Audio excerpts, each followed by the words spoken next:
Hey, what's happening everyone? I am SirJames coming at you guys with another video, and today I'm here to give you guys what you need to know for Savi's workshop. This is all important information going over reservations, the cost, what do you get, and all that initial fun stuff.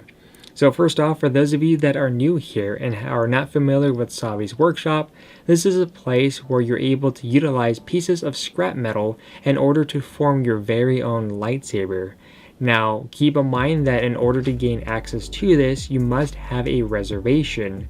Now, in order to get a reservation, this is specifically done online only, meaning that you cannot make one in person.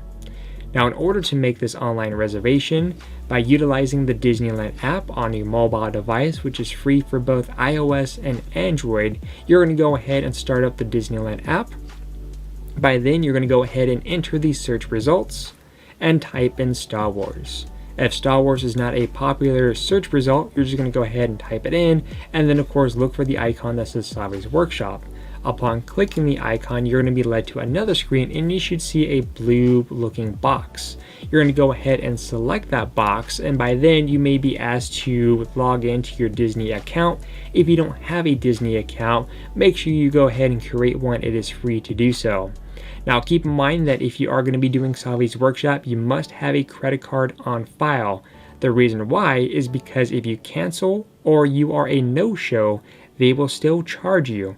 However, when you do check in prior to your start time, yes, you can pay with cash or gift cards. If you want to use your credit card, that's perfectly fine. Again, you do have all those choices. Now, once you get to the main screen, you are going to go ahead and put in some additional information. The very first thing it's going to ask you is to select the number of participants.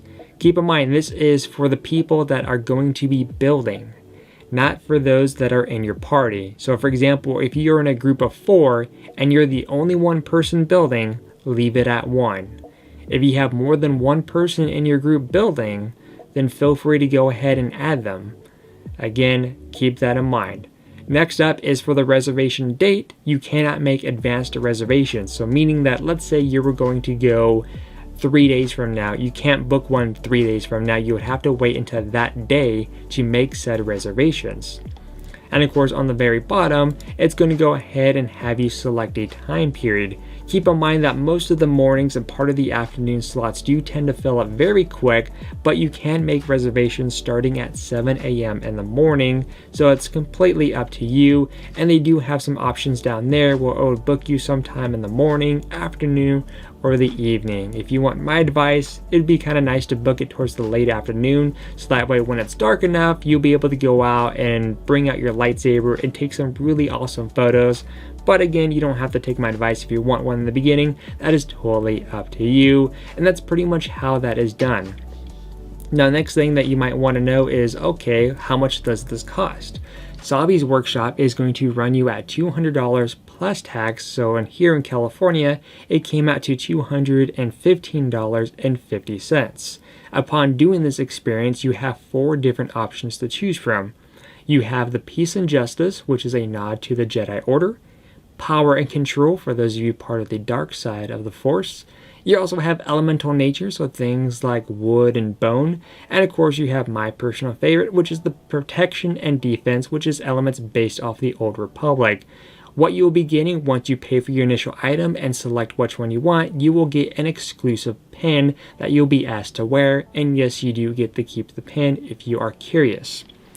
Upon entering it, these will be the items that you'll be able to attain. Besides the pin, is that you will get the 1 hilt, which is going to be the core piece. You will have a total of 4 sleeves to choose from, but you'll be only able to keep 2 of them. You'll have 2 different emitters, but you would only be able to pick 1. You'll have 2 pommel choices, and you'll be able to get 1 of those. And of course, you also have 2 sets of activation plates. In this case, you'll be picking up a set of 1. Any and all unused pieces will be going back to the gatherers. However, the good news is that after the show, if you want to purchase additional scrap metal from that same build, or maybe something else. So let's say, for example, you have a Peace and Justice lightsaber, but there is a component from, let's say, Power door and control that you like, you could actually go next door to Doc Ondar's and buy additional scrap metal for $20 a piece. Continuing on with your event, you will also be getting a 31-inch blade, and of course you'll be getting a kyber crystal of your color choice, more specifically between red, blue, green, and of course purple. And last but not least, upon exiting, you will get a simple little bag to carry your blade, and it will keep it safe throughout the day. But that is what you'll be getting, and those are the options that you have. And that's all that's to it. So if you guys do have any additional questions, please let me know in the comment section down below. And for those of you who might have issues lining up your parts, people have suggested using plumber's tape in order to get the parts to align a bit better. But until then, I am SirJames, and I'll see you guys on the next video.